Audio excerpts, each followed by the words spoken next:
We are going to continue with the explanation of skeletal system of humans.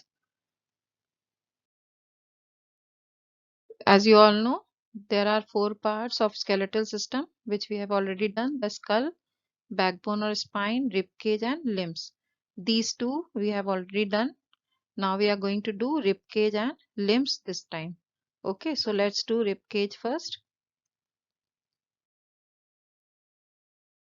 The rib cage.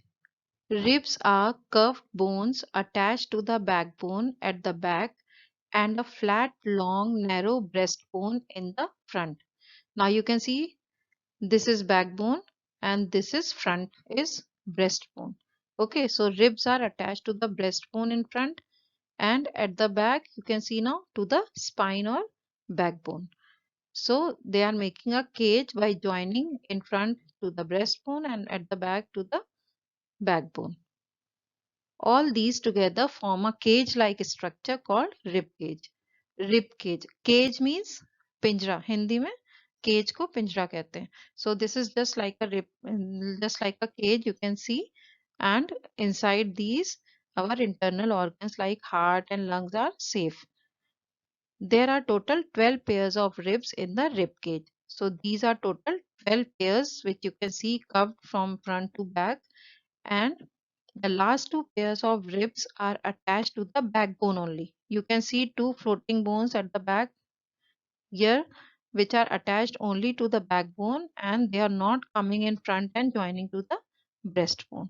So these are called floating ribs because they are floating there and they are not joining to the breastbone in front.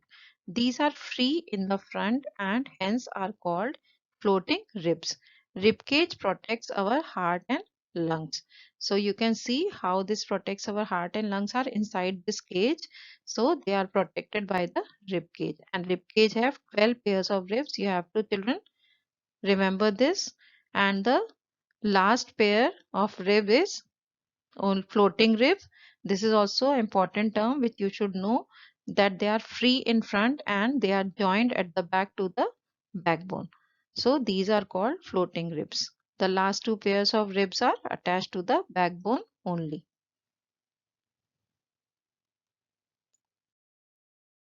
Now we'll read about the limbs. The limbs, as you know, we have two limbs, forelimbs and hind limbs. Forelimbs are called arms and hind limbs are called legs. The arm or forelimb of a man contains 30 bones. So I've written here 30 bones. In legs and arms both there are total 30 bones. You can see how many small bones are there in your hand and also in your legs. These are all carpals, metacarpals. So these are together along with this femur. Okay, all these bones, long bones, total they are 30. And just same in hand also, there are total 30 bones. Our forearm is very flexible. We can hold objects with a proper grip and do work like writing and painting because of this flexibility. Flexibility means you can bend it any side, so that is called flexibility. Forelimbs or the arms are joined to the spine with the help of shoulder girdle. You can see this shoulder girdle. So this girdle joins your hand to the backbone. The hind limb or legs, sorry, we were reading here. The shoulder girdle contains of a pair of shoulder blades and collarbone. So these are shoulder blades, these two, and this is collarbone. The hind limb or legs also contain 30 bones. The bones in the legs are long and strong. The thigh bone or femur is the longest bone in our body. So this is the longest bone in our body. This is important. You should know this. So I have marked it here. You can see this is the longest bone of our body. This is thigh bone and this is called femur.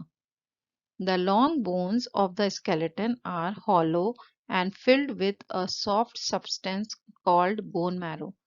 Bone marrow is filled inside these long bones, and that bone marrow is the place where the red blood cells and white blood cells are formed or manufactured. So these long bones are very, very important in our body because red and white blood cells are being formed inside this bone marrow. Now you can see this conceptual canvas is given over here. I have written the answers here. You can also write in your books.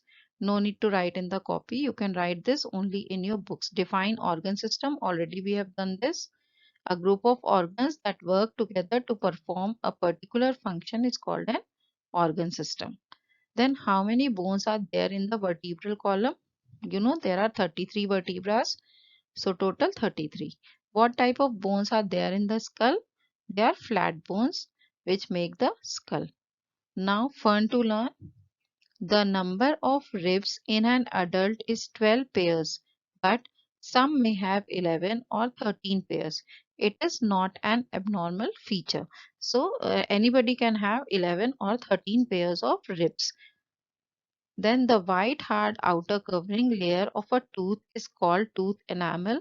It is the toughest substance in our body. So the toughest substance is tooth enamel. You have read this in class 4 also.